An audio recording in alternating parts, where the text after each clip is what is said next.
Hey everybody, welcome back to Suburban Couture. I am Jessie Bianca. Today we're going to be talking about Sterling's autism story. Now, for those of you who don't know, my son is diagnosed with autism spectrum disorder, multiple anxiety disorders, OCD, which is obsessive compulsive disorder, and attention deficit disorder. Because of the multiple disorders, it puts him under the umbrella of falling on the spectrum, meaning that he's high functioning and the dogs are here. This is super duper hard, y'all. I'm gonna be very honest. Like, I talk about him a lot, and I talk about the constant struggles and battles that I have with him and his education, and making sure that he gets everything that he needs. And I try not to get emotional. So excuse me. Anywho, so Sterling was diagnosed right before his 7th birthday. 7th birthday. So we started to notice some things about, I want to say the age of 3. He was in preschool, and when they would sit down to do assignments and, little classwork, he would need sensory, he would need sensory stimulation. So he would always have something in his hand, whether it was his teacher's shirt or one of the toys, just so that, he could focus on doing his work. So, let him do it. That's how he rocked. When we got to kindergarten, we noticed more things where he was sensitive to sound and sensory, like being too much going on, or too many things in the classroom on the walls. A lot of kids, we noticed those things he would start to be very sensitive to. We were in Brooklyn at the time, and classroom sizes are very large. He was not used to that. He was used to having a very small classroom of no more than 12 kids, and here he was in a classroom of 30. It was loud, it was busy. The teacher at the time was not used to having a kindergarten class. She was used to older kids, so she wasn't really prepared to handle these, busy bodies.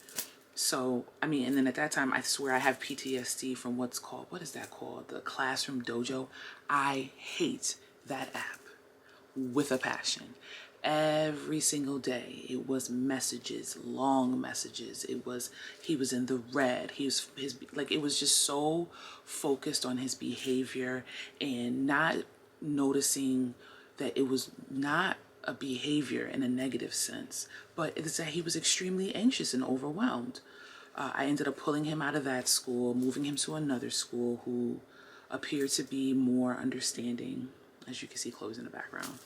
And we made it through kindergarten. He was able to have a smaller setting, 2 teachers, and it seems to be doing well. He would have his moments here and there, but he did really well. First grade, we started to, start house shopping and out here on Long Island. But he was still in the same school. Again, the classroom size got to be very large, very different teachers who didn't understand how to not contain, but like corral the busyness and get them focused and, stuff like that. So in all honesty, I think I was in the classroom every other day because, I don't know, I've always had a thing for kids, and I've been able to walk in and kind of settle them down. So I was just happy to help. We noticed that he was still struggling when it came to his anxiety. And at that time, he wasn't diagnosed with anything except ADHD, because he was like really, he verbalized it. It was just like scribble scrabble going on up here. So we tried medication. It did the exact opposite of what it was supposed to do. So he came off of that medication. At that point, I started to research developmental pediatricians, as I was still learning, who would be the right fit developmental pediatrician or a psychiatrist, things like that. So we started working with this developmental pediatrician who was able to help a little bit, but it wasn't enough. And at one point, I had to pull him out of school and have them do private instruction because we were just struggling so much. And every day it was something different. And, being a parent and you're trying to work full time, it was a lot. So we made the decision to pull him out of school, and he had private instruction for a couple hours a day. And he still made it through, still doing his work, thriving. We moved out to Long Island in December of 2017 in new district. So we figured, okay, we'll try public school again while we were still getting him tested, because we started getting testing in Brooklyn and it continued Long Island. So in the classroom, the first couple weeks was good. And then he just became extremely anxious and having all kinds of episodes in school.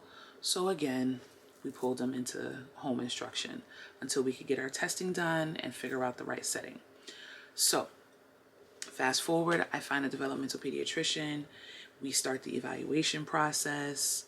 And at this point, this developmental pediatrician specializes in attention deficit disorder.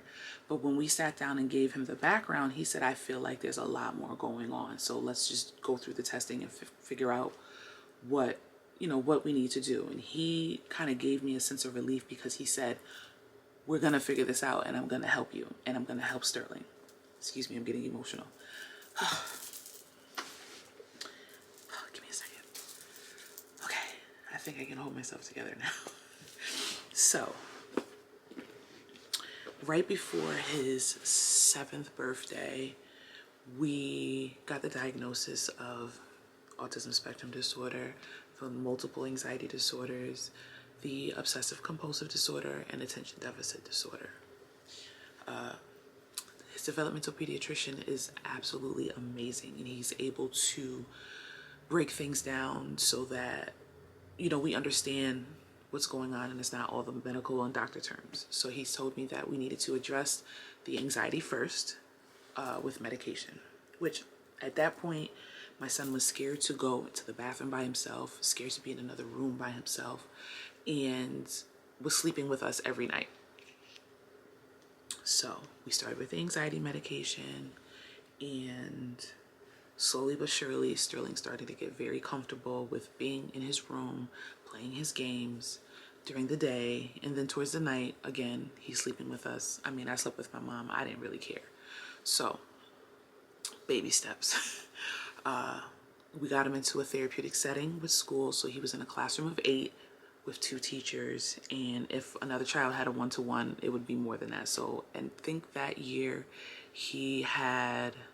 there were 3 adults in the classroom with 8 children. His teacher was absolutely amazing that year. This is now 2nd grade. She understood his needs and how to work with him to get to show how bright he was. Medication started working great. Then we added a stimulant for the ADHD because we noticed that he was struggling to stay focused. And if he was trying to do his work, but if something was happening over to the left or he heard a pen drop, his attention would divert. So started with a stimulant, and he did really well. That school year, I think he really showed that it was not these negative behaviors that people focus on and feel like, and kind of alienate children and make them seem like they're doing something wrong, but they noticed that it was really the anxiety piece. And when he was stressed or in distress pertaining to schoolwork, or a lot of his anxiety deals with being left, if he felt safe, he thrived. Okay, so 2nd grade, amazing. Fast forward to now, he has shown so much strength, so much resilience through this whole process, because it's never ending. When you feel like you can relax and chill and everything is working well, something else pops up.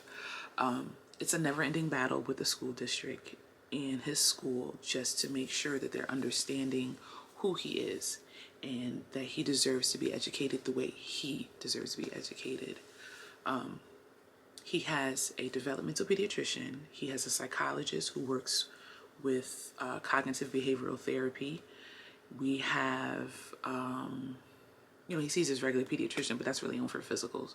But his main team right now consists of the developmental pediatrician and the psychologist. We recently decided to do some neuropsych evaluations because we've noticed he's struggling when it comes to spelling and some issues with reading. But it's hard because it's like he does so well with comprehension that it kind of blankets some things. But me being who I am as a mother and knowing a lot when it comes to education as well as developmental things, I was able to express this to his doctors, and they're behind me when it comes to thinking there could be a learning disability, but a mild one. And we want to make sure that Sterling is getting everything that he needs because we're moving into the next phase of middle school. And, shortly after that is high school. And Sterling wants to go to college because he deserves it. And I'm going to make sure he gets what he wants. So that's it in a nutshell. I didn't want to be here too long because I know that I get extremely emotional. But if you have any questions or anything you want to know, please let me know. Hit me up in the comments and we can discuss it. I am an open book when it comes to him. I'm an open book when it comes to my knowledge, and I love to share because that's what I'm here to do. Thank you so much for tuning in, and I hope that some of this resonates. Not so much, well, then that might be resonates. I hope that some of this helps somebody, or if you feel like I can help you or you have questions, again, hit me up. Until next time, see you later.